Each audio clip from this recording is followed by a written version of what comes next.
Hello everyone, welcome to tech for info. आज की video जो है आईपीयू एमसीए के बारे में है। आईपीयू में एमसीए का जो cut off first second round में गया है, इतना हाई क्यों जा रहा है, क्या कारण हो सकता है इसके पीछे, इसके बारे में डिटेल डिस्कस करने वाला हूं। और इस वीडियो में जो कंप्लीट डिस्कशन होगा वो इन पॉइंट्स पे होगा। पहला पॉइंट, जैसे कि आपको ने देखा होगा कि फर्स्ट राउंड का कट ऑफ आ चुका है, तो उसके बारे में तो हम एक हाईलाइट देंगे। फिर उसके बाद मैं सेकंड राउंड के बारे में थोड़ा सा हाईलाइट देने वाला हूं।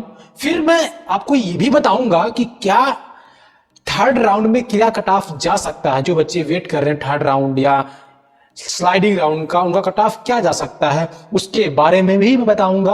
और स्लाइडिंग राउंड क्या होता है वो भी डिस्कस करने वाला हूं, कब होने वाला वो भी डिस्कस करूंगा। स्लाइडिंग राउंड में फी लगती है या नहीं लगती है, उसके बारे में भी मैं बताऊंगा आपको। और कॉलेज की रिपोर्टिंग शेड्यूल क्या है, जब आप कॉलेज जाएंगे, मतलब आपने फीस पेमेंट कर दी है, तो आपको जो रिमेनिंग बैलेंस फीस है, डॉक्यूमेंट वेरिफिकेशन है, ये सब चीजें आपकी कब होने वाली है, उनका भी डिस्कशन मैं इस वीडियो में करने वाला हूं। और लास्ट में आपको ये बता दूंगा कि आपका कट ऑफ इतना हाई क्यों जा रहा है। ये चीज मैं लास्ट में बताऊंगा, वीडियो को एंड तक देखते रहिएगा जिससे आपका कोई भी चीज स्किप ना हो। और सबसे लास्ट में एक बोनस पॉइंट होगा इस वीडियो में कि आपके कुछ डाउट्स हैं जो अगर आप एंड तक देखेंगे तो आपको वो डाउट क्लियर हो जाएंगे शायद। तो वीडियो के एंड तक बने रहिएगा। तो चलिए वीडियो शुरू करते हैं।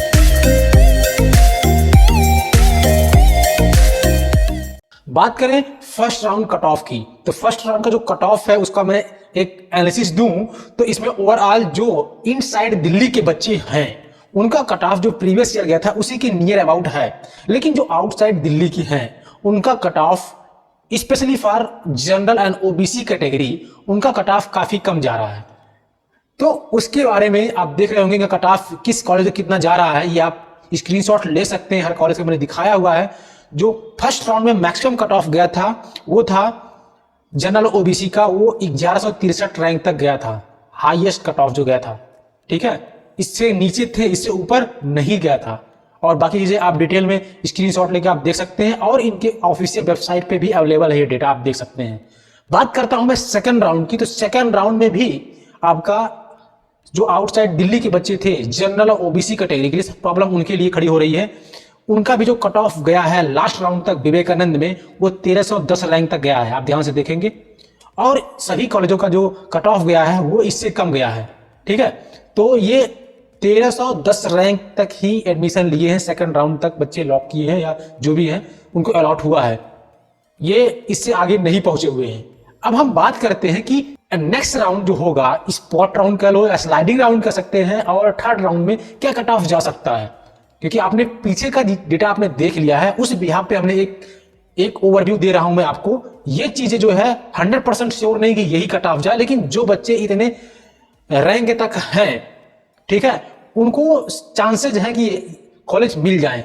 ये मेरा ये एक एनालिसिस है, जरूरी नहीं हो 100% सही हो, बट लेकिन मैं अपना एक ओवरव्यू दे रहा हूं। जो भी रैंक मैंने इसमें मेंशन की है वो ऑल इंडिया रैंक है, कोई भी बच्चा कंफ्यूज ना हो, क्योंकि मैंने कहीं लिखा नहीं वैसे, तो मैं यहां पर लिख दे रहा हूं ये ऑल इंडिया रैंक पे बेस पे मैं बात कर रहा हूं पूरे स्लाइड में। तो अगर मैं जनरल और ओबीसी कैटेगरी की बात करूं तो आउटसाइड दिल्ली के बच्चों के लिए तो लगभग 2000 रैंक तक जिनका है उनको मिलने के चांसेस है, श्योरिटी नहीं है, चांसेस हैं। जिन बच्चों का एससी कैटेगरी से बिलोंग करते हैं वो बच्चे अगर आउटसाइड दिल्ली से हैं तो उनका रैंक अगर 6000 के अंदर है तो उनको चांसेस है कि उनको कॉलेज मिल जाए। वही बात करता हूं मैं एसटी कैटेगरी की, तो आउटसाइड दिल्ली वाले बच्चों के लिए तो 9000 रैंक तक जिनका ऑल इंडिया रैंक है उनको चांसेस है कि आईपी यूनिवर्सिटी में किसी कॉलेज में एडमिशन मिल जाए। ये मैं कॉलेज वाइज डिसाइड नहीं कर रहा हूं, मैं बता रहा हूं कि किसी भी कॉलेज में मिल जाए। कंफर्म किस कॉलेज में मिल जाएगा ये डिसीजन करना इस ईयर श्योरिटी नहीं है, कंफर्म नहीं है कि आपको मिल जाएगा। मैं बात करता हूं ईडब्ल्यूएस कैटेगरी के लिए, आउटसाइड दिल्ली के बच्चों के लिए जिनका रैंक 1100 के अंदर है, 1100 के नियर अबाउट है, उनको चांसेस है कि इस बार उनको ईआईपी यूनिवर्सिटी में कोई कॉलेज एडमिशन मिल जाए। मैं बात करता हूं दिल्ली के बच्चों के लिए जो इनसाइड दिल्ली के हैं, तो इनसाइड दिल्ली वालों को कोई दिक्कत नहीं है, उनका जो कट ऑफ प्रीवियस ईयर जा रहा था वही जा रहा लगभग नियर अबाउट। तो लेकिन फिर मैं बात करता हूं जनरल ओबीसी कैटेगरी के लिए, जनरल ओबीसी कैटेगरी के बच्चों का लगभग 7000 तक जिनका रैंक है उनको चांसेस है कि कॉलेज कोई ना कोई मिल जाएगा। बात करता हूं एससी कैटेगरी की, तो एससी कैटेगरी के बच्चों का जो कट ऑफ है वो लगभग 9000 के आसपास लाई करेगा, उसके अंडर रहेगा। बात करता हूं मैं ईडब्ल्यूएस कैटेगरी की, तो ईडब्ल्यूएस कैटेगरी की कट ऑफ लगभग जाएगी वो है 7000 के आसपास। मैं दोबारा आपसे बोल रहा हूं कि जो भी मैं कट ऑफ दिखा रहा हूं जरूरी नहीं है, ये 100% श्योर नहीं है कि ये कट ऑफ जाए ही, ठीक है, जा भी सकता नहीं भी जा सकता है, ये मेरा एक एनालिसिस है, शायद जाए, तो आप इस चीज को नोटिस करिएगा। नेक्स्ट मैं बात कर रहा हूं स्लाइडिंग राउंड की। स्लाइडिंग राउंड जो है क्या होता है, स्लाइडिंग राउंड है कि वो बच्चे, ध्यान से यहां पढ़िएगा, वो बच्चे जिन्होंने सीट कोई भी एलोकेट हो चुकी है स्लाइडिंग राउंड के पहले, या जिसने एकेडमिक फी का कुछ पार्ट मतलब 40,000 रुपए पेमेंट कर दिया है, और जिसने अपना एकेडमिक फीस विड्रॉ नहीं किया है या उसने उसको फ्रीज नहीं किया है, तो उनको इस राउंड में सीट से मिलने के चांसेस होते हैं। उनके नंबर जो सीट होते हैं मतलब कॉलेज होते हैं वो स्लाइड होते हैं, चेंज हो जाते हैं। मान लीजिए आपको थर्ड राउंड में विवेकानंद कॉलेज मिल गया एमसीए के लिए, तो आपका हो सकता है स्लाइडिंग राउंड में कि कोई बच्चा अगर छोड़ दिया हो या कोई भी रीजन हो तो आपको अगला कॉलेज कोई मिल सकता है, तो इसके चांसेस होते हैं। तो जो भी बच्चे स्लाइडिंग राउंड का वेट कर रहे हैं वो बिल्कुल वेट कर सकते हैं। अगर आपने फ्रीज नहीं किया है तो आप उसके लिए एलिजिबल हैं, आप स्लाइडिंग राउंड में पार्टिसिपेट कर सकते हैं। स्लाइडिंग राउंड आपका जो होगा वो 5 तारीख के बाद का है, मतलब 5 तारीख का आपका जो है उनका थर्ड राउंड का सब कुछ क्लियर हो जाएगा, ठीक है। उसके बाद जो रिजल्ट आएगा स्लाइडिंग राउंड का वो आएगा 6 अक्टूबर। 6 अक्टूबर को इसका रिजल्ट आने वाला है, तो 6 अक्टूबर को आप वेट करिएगा, शाम तक आपका आ जाएगा इसका रिजल्ट भी। रात 8 बजे तक आने के चांसेस ज़्यादा होते हैं, उसके पहले आ जाता है, कभी कभी 5 बजे तक भी आ जाता है, तो आप वेट करिएगा इस टाइम तक। बात करूं स्लाइडिंग राउंड में जो बच्चे पार्टिसिपेट करेंगे जिनके चांसेस हैं, वो बच्चे वही कर सकते हैं जिन्होंने अभी तक फ्रीज नहीं किया है, सीट एलोकेट हो गई है, और या तो उन्हें और साथ में उन्होंने 40,000 का पेमेंट कर दिया है, वो एलिजिबल है ही। साथ में स्लाइडिंग राउंड में जो प्रेफरेंस दिया जाता है, जो आपने प्रेफरेंस दिया था अपनी प्रीवियस राउंड पे, मतलब थर्ड राउंड में जो भी आपने प्रीवियस दिया होगा, अपने प्रेफरेंस दिया होगा कॉलेज को, ठीक है, रखा होगा कॉलेज का प्रेफरेंसेस, उसी के बिहाफ पे आपको कॉलेज मिलने वाला है। ये नहीं है कि वो अपने साइड से कुछ भी डिसाइड कोई भी कॉलेज आपको दे देंगे, ऐसा नहीं है। जो आपने प्रेफरेंस डिसाइड किया होगा पहले से उसी के बिहाफ पे आपको मिलने वाला। कुछ बच्चे का डाउट ये होगा कि जो बच्चे एकेडमिक फीस पेमेंट कर दिए हैं वो स्लाइडिंग राउंड में पार्टिसिपेट नहीं करना चाहते हैं या अपने वो कॉलेज से खुश हैं, तो वो अपने सीट को फ्रीज कर सकते हैं in third round. Okay, college में आपकी रिपोर्टिंग कब होने वाली है, आपका जो बैलेंस फीस है मतलब 40,000 आपने फीस पेमेंट कर दिया है, उसके अलावा जितना भी बैलेंस फीस है कब पेमेंट करना है, आपका डॉक्यूमेंट वेरिफिकेशन कब होगा, ये डेट जो है वो 7 अक्टूबर से लेकर के 11 अक्टूबर के बीच में होने वाला है। और ये जो टाइमिंग होगा 10 AM से 5 PM के बीच में डेली होने वाला है। मतलब ये चीजें आपकी 7 अक्टूबर, 8 अक्टूबर, 9 अक्टूबर, 10 अक्टूबर, 11 अक्टूबर टोटल मिला के 5th डे चलने वाला है। तो इन किसी भी दिनों में आप जाके डॉक्यूमेंट वेरीफाई करवा के फीस पेमेंट कर सकते हैं।